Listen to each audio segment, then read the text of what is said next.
नमस्कार, good morning दोस्तों। स्वागत है आपका गौरव ज्ञान एकेडमी पर। मैं हूं नितिका। तो आज स्टार्ट करते हैं करंट अफेयर्स, लेकिन उससे पहले अगर आप चैनल पर नए हैं तो कृपया चैनल को सब्सक्राइब कर लीजिए। तो देखिए, आज है 12 सितंबर और दिन शुक्रवार। तो प्रारंभ करते हैं और देखते हैं आज का पहला क्वेश्चन क्या है। हाल ही में छात्रों की आत्महत्या की समस्या से निपटने के लिए एम्स नई दिल्ली ने किस कार्यक्रम की शुरुआत की है? तो यहाँ पर नेवर एलोन कार्यक्रम की शुरुआत एम्स दिल्ली के द्वारा स्टार्ट की गई है। देखिए यहाँ पर ये देखिए एम्स दिल्ली लॉन्च ने किया है और एआई बेस्ड ये प्रोग्राम है। ठीक है, एआई बेस्ड ये प्रोग्राम है। आप देखिए कि 10 सितंबर को ही आत्महत्या संरक्षण दिवस ज्ञानवीरों मनाया जाता है। ठीक है, संरक्षण दिवस मनाया जाता है, जिसके अवसर पर एम्स ने इसे लॉन्च किया और एआई बेस्ड प्रोग्राम जो कि 24/7, ठीक है, 24/7 ये सुविधा उपलब्ध होगी। इसके साथ ही साथ आप देखिए, इसके साथ ही साथ ये जो है व्हाट्सएप, ठीक है, व्हाट्सएप पर ये सुविधा भी उपलब्ध होगी। वर्चुअल या ऑफलाइन भी आप ये सुविधा का लाभ उठा सकते हैं। ठीक है, इस सुविधा का लाभ उठा सकते हैं। तो यहाँ पर आत्महत्या पर रोक लगाने का उद्देश्य कहीं ना कहीं एम्स का है। और देखिए इसके साथ ही साथ इसमें अभी देखिए एनसीआरबी के आंकड़े आए। एनसीआरबी के आंकड़े के अकॉर्डिंग भारत में 2017 में अगर देखा जाए, एनसीआरबी के आंकड़े के अनुसार, देखिए एनसीआरबी के आंकड़े के अनुसार, ठीक है, 2017 में 9.9 पर लाख जो पॉपुलेशन थी उसमें लोग आत्महत्या कर रहे थे, जबकि यही 2022 में बढ़ कर के ज्ञानवीरों 12 लाख हो गई। ठीक है, तो ये एनसीआरबी के आंकड़े हैं। सबसे ज़्यादा आत्महत्या जो की जाती है वो सिक्किम में और सबसे कम बिहार में। तो देखिए सबसे ज़्यादा जो आत्महत्याएं की जाती हैं वो सिक्किम में और सबसे कम बिहार में।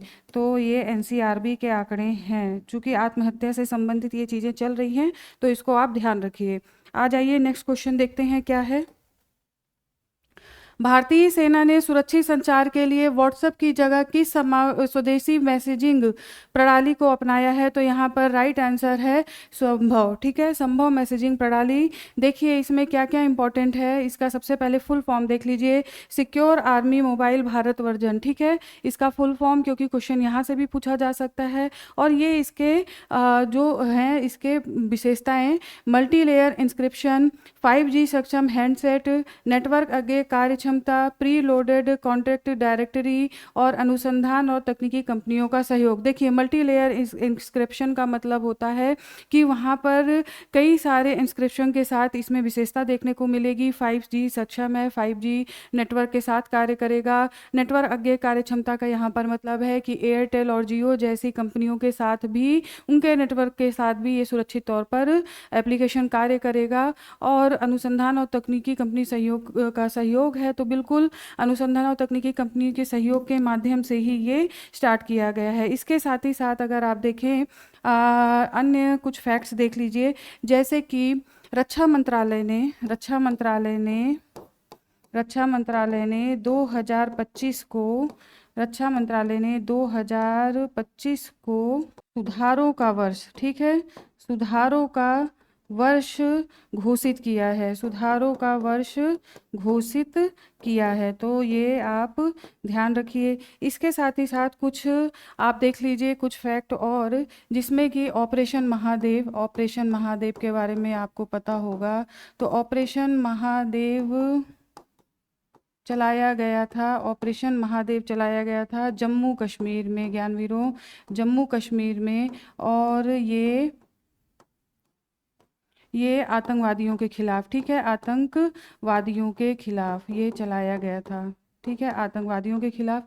और देखिए ये जो संभव लाया गया है, ये मेनली सिंदूर की घटना के बाद, ऑपरेशन सिंदूर के बाद से ये चीज़ें लाई गई हैं ताकि सुरक्षित तौर पे भारतीय सेना कार्य कर सके। ठीक है, ऑपरेशन महादेव के बाद आप देख लीजिए ब्लैक फॉरेस्ट, ठीक है, भारतीय सेना ब्लैक फॉरेस्ट जो कि चलाया गया ज्ञानवीरों, जो कि चलाया गया नक्सलियों के लिए ठीक है, नक्सलियों के लिए। और ये चलाया गया छत्तीसगढ़ और तेलंगाना का बॉर्डर है वहाँ पर, ठीक है, तेलंगाना का बॉर्डर है तो वहाँ पर ये ऑपरेशन चलाया गया। तो इस तरह से ये इम्पोर्टेंट कुछ अभी हाल फिलहाल के ऑपरेशन है। आ जाइए नेक्स्ट देखते हैं, नेक्स्ट क्वेश्चन क्या है। भारत हर साल 11 सितंबर को किस दिवस के रूप में मनाता है? तो राइट आंसर है दिग्विजय दिवस। देखिए, दिग्विजय दिवस स्वामी विवेकानंद को याद करते हुए मनाया जाता है, क्योंकि 11 सितंबर को ही शिकागो में विश्व धर्म महासभा का आयोजन किया गया था। ठीक है, विश्व धर्म महासभा का आयोजन, और ये कब हुआ था?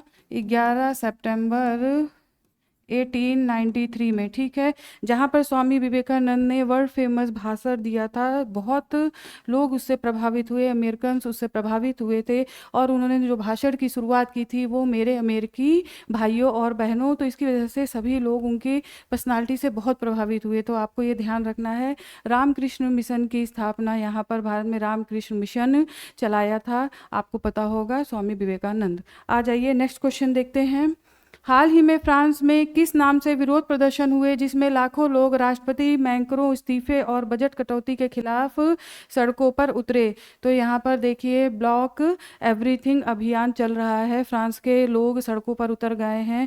और इसी तरह से देखिए, जेनजी जो कि नेपाल में, वहाँ के युवा भी सड़क पर उतर के आए। हालांकि केपी शर्मा ओली के इस्तीफे के बाद में चीज़ें थोड़ी शांत हुई है और अंतरिम प्रधानमंत्री की भी नियुक्ति की जा रही है। तो उसी देखिए, अब यहाँ पर फ्रांस में क्या चल रहा है, ये जो मैक्रों हैं, मैक्रों पर ज्ञानवीरों यहाँ पर ये लगाया जा रहा है, आरोप लगाया जा रहा है कि वे जो भी विधेयक पास कर रहे हैं, जो भी कानून ला रहे हैं, वो कानून अमीरों के लिए या उद्योगपतियों के लिए ज़्यादा महत्वपूर्ण है या ज़्यादा इम्पोर्टेंस रखते हैं, जबकि जो वहाँ की आम जनता है या गरीब जनता की बात कर ली जाए तो उनके लिए काम नहीं किया जा रहा है। और यहाँ पर देखिए, फ्रांसिस बायरू, ठीक है, प्रधानमंत्री का क्या नाम था? फ्रांसिस बायरू, जिन्होंने इस्तीफा दे दिया है। और अब मैक्रों के इस्तीफे की भी बात लोग कर रहे हैं, उनका भी विरोध किया जा रहा है। तो यहाँ पर आप ध्यान रखिए। आ जाइए नेक्स्ट क्वेश्चन देखते हैं। हाल ही में इसरो ने लघु उपग्रह प्रक्षेपण यान SSLV के लिए 100वां प्रौद्योगिकी हस्तांतरण समझौता किस संस्था के साथ किया है? तो ज्ञानवीरों, ये है HAL, हिंदुस्तान एरोनॉटिक्स लिमिटेड। देखिए, ये जो समझौता हुआ है ये टोटल 24 मंथ्स के लिए हुआ है। ठीक है, 24 मंथ्स के लिए हुआ है HAL। आप इसके बारे में जानिए, क्योंकि क्वेश्चन यहाँ से भी पूछा जा सकता है। HAL, देखिए इसके मुख्य तथ्य क्या है। स्थापना कब हुई थी ज्ञानवीरों? तो स्थापना हुई थी 1940 में। ठीक है, आज़ादी से पहले, इस तरीके से याद रखिए। और कहाँ पर हुई थी? कर्नाटक के बेंगलुरु में इसकी स्थापना हुई थी, और इसका मुख्यालय भी ज्ञानवीरों यहाँ पर है। अगर मलकाना हक की बात की जाए तो सरकारी रक्षा क्षेत्र की सार्वजनिक क्षेत्र की एक PSU है, और भारत सरकार के रक्षा मंत्रालय के अधीन ये कार्य करती है। ठीक है, तो रक्षा मंत्रालय के अधीन ये कार्य करती है HAL, आप इसको ध्यान रखिए। आ जाइए, अब आगे बढ़ते हैं और नेक्स्ट क्वेश्चन देखते हैं। मंत्री धर्मेंद्र प्रधान ने IIT दिल्ली के पहले विदेशी अटल इनक्यूबेशन सेंटर का औपचारिक उद्घाटन हाल ही में किस शहर में किया? तो राइट आंसर है देखिए, आबू धाबी। ठीक है, जो ये धर्मेंद्र प्रधानमंत्री हैं वो इस समय अमीरात, संयुक्त अरब अमीरात की यात्रा पर हैं, 2 दिवसीय यात्रा पर हैं, जहां पर इन्होंने ये उद्घाटन किया है। ठीक है, इस सेंटर का उद्घाटन किया है। इसके साथ ही साथ आप देखिए, अगर अटल इनोवेशन, ये अटल इनोवेशन मिशन का ही विस्तार है ज्ञानवीरों। तो अटल इनोवेशन मिशन की बात, इनोवेशन मिशन कब स्टार्ट हुआ आपको पता है? तो ये हुआ आपका 2016 में। ठीक है, 2016 में, 2016।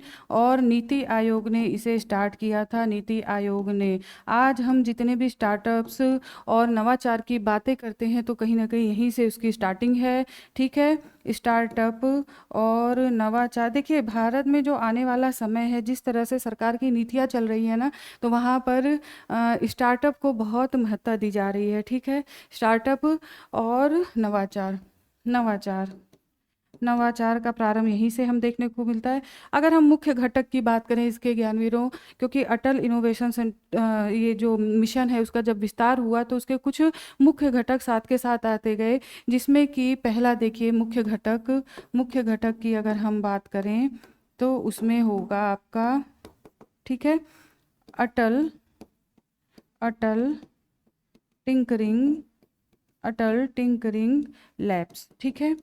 इसमें क्या है ज्ञानवीरों, इसमें स्कूली बच्चों के लिए लैब्स खोले गए जो कि एआई से संबंधित पढ़ाई करेंगे, इसके साथ ही साथ रोबोटिक्स से संबंधित पढ़ाई करेंगे, 3D के बारे में जानेंगे। तो ये स्कूली बच्चों के लिए अटल टिंकरिंग लैब्स स्टार्ट किए गए। इसके साथ ही साथ आप देखिए अटल इनक्यूबेशन सेंटर, ठीक है, ये पहला घटक था। और दूसरा था अटल अटल इनक्यूबेशन सेंटर, ठीक है, अटल इनक्यूबेशन सेंटर। इसमें क्या बात की गई, तो इसमें विश्वविद्यालय के स्तर पर या उच्च शिक्षा के स्तर पर वही बात है, स्टार्टअप और नवाचार को अपनाना। तो ये दो मुख्य घटक यहाँ पर प्रमुख थे। आ जाइए नेक्स्ट क्वेश्चन देखते हैं। भारत के जनजातीय कार्य मंत्रालय ने हाल ही में कौन सा डिजिटल प्लेटफॉर्म लॉन्च किया जो आदि संस्कृति और शिक्षा से संबंधित है? तो यहाँ पर राइट आंसर है आदि संस्कृति डिजिटल ई लर्निंग प्लेटफॉर्म, ठीक है, डिजिटल ई लर्निंग प्लेटफॉर्म।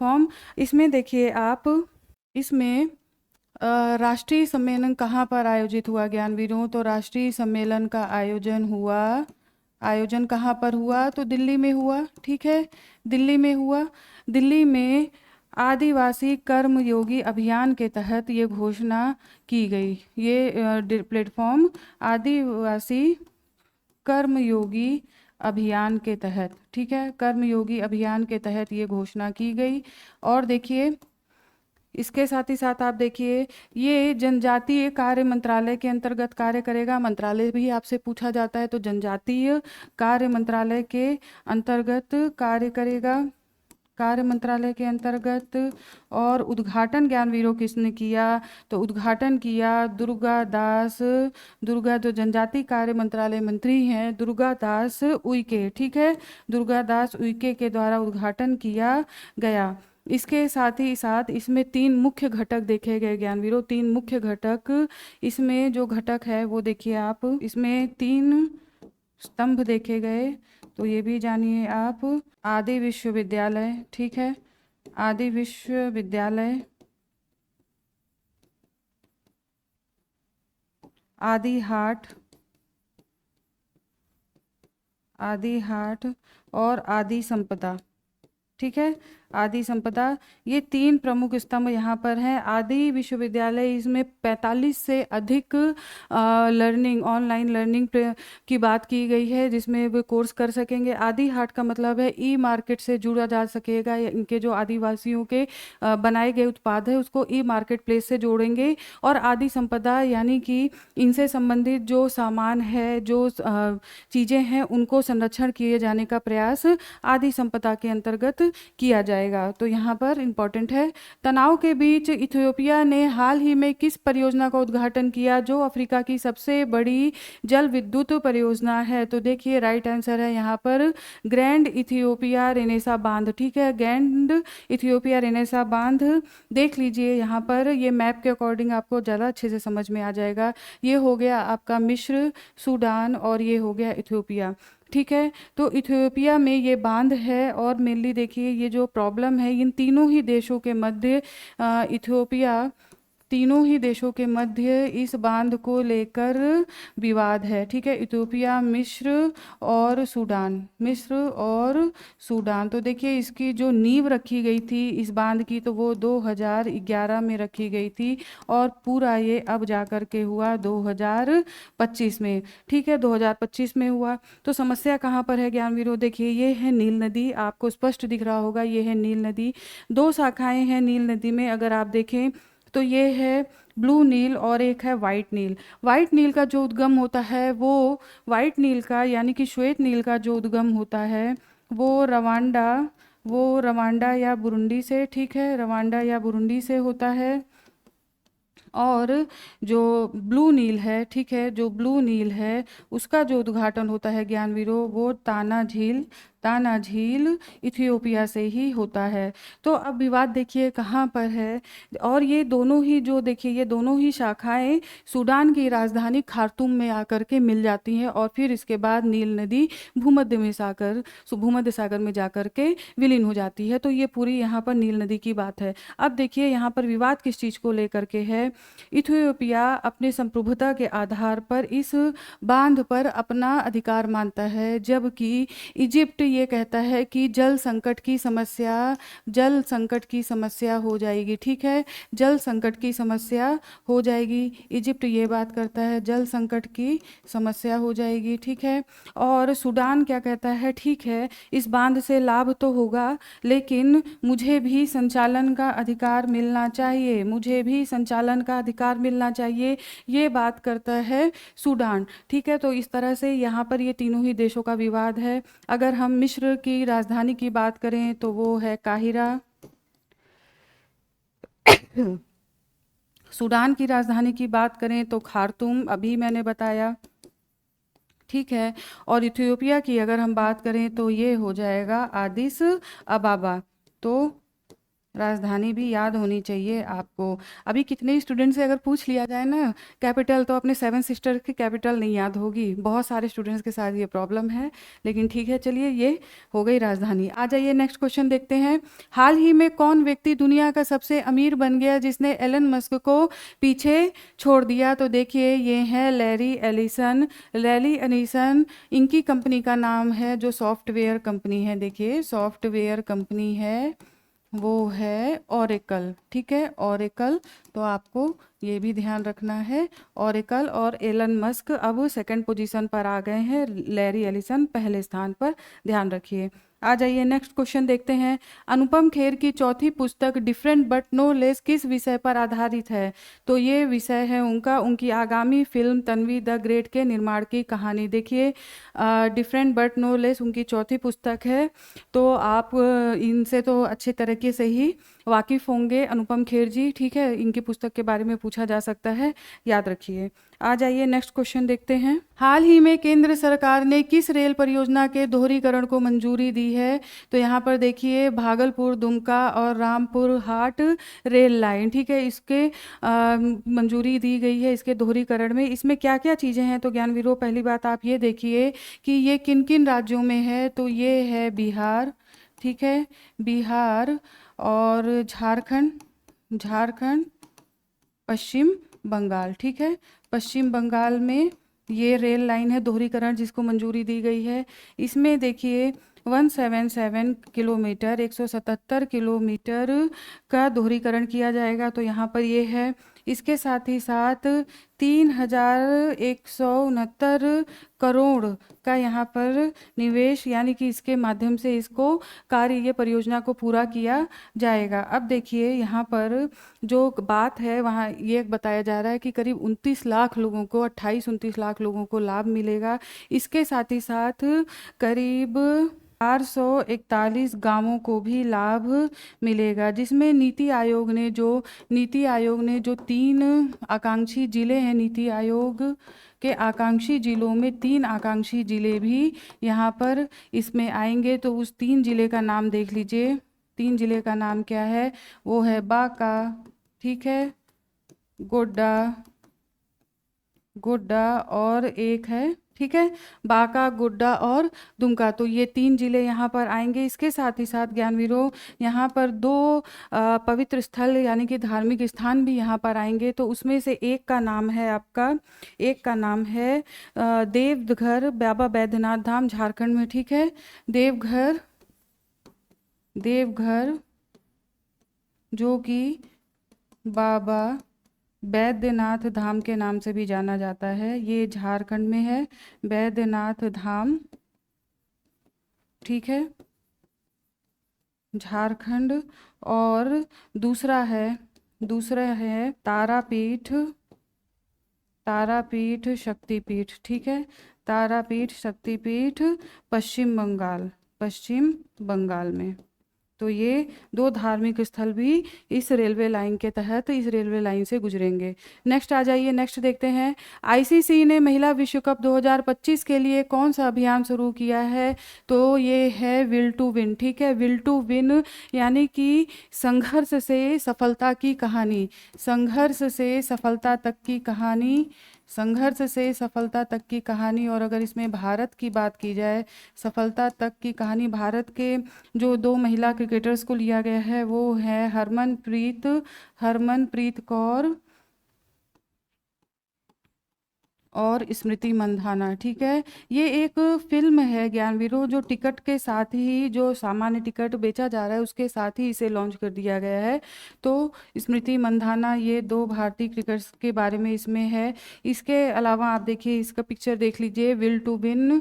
और जो भारत का पहला मैच खेला जाएगा इसमें, इसकी जो उद्घाटन हो रहा है पहले वो भी देख लीजिए। उद्घाटन 30 सितंबर को होगा, ठीक है। पहला मैच जो होगा वो भारत और श्रीलंका के मध्य, भारत और श्रीलंका के मध्य होगा। और श्रीलंका के साथ जो ये मैच होगा वो कहाँ पर होगा? तो वो गुवाहाटी में होगा, ठीक है, वो गुवाहाटी में होगा। तो ये आपको याद रखना है। देखिए, आपको पता होगा संयुक्त रूप से भारत और श्रीलंका के द्वारा इसकी मेजबानी की जा रही है, तो ये इंपॉर्टेंट है, आप ध्यान रखिए। आ जाइए, नेक्स्ट क्वेश्चन देखते हैं।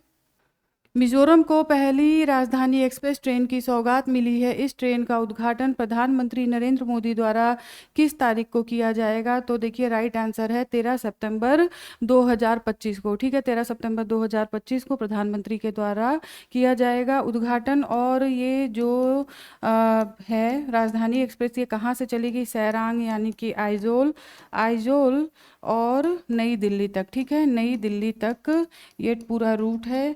और देखिए ज्ञानवीरों, मिजोरम की ही अगर बात की जाए तो इसने अभी कुछ दिन पहले ही भिक्षावृत्ति विधेयक लाने वाला राज्य कौन सा है? भिक्षावृत्ति संरक्षण विधेयक, ठीक है, संरक्षण यानी कि संरक्षण विधेयक कौन सा राज्य ले आया था? तो वो है आपका मिजोरम ही। तो ये आपको ध्यान रखना है। आ जाइए, आगे बढ़ते हैं। ठीक है ज्ञानवीरों, तो आज हमारा करंट अफेयर कंप्लीट होता है। फिर आपके सामने कल उपस्थित होती हूँ कुछ नए अपडेट्स के साथ। तब तक की स्वस्थ रहिए, मस्त रहिए, पढ़ते रहिए। धन्यवाद, आपका दिन शुभ हो।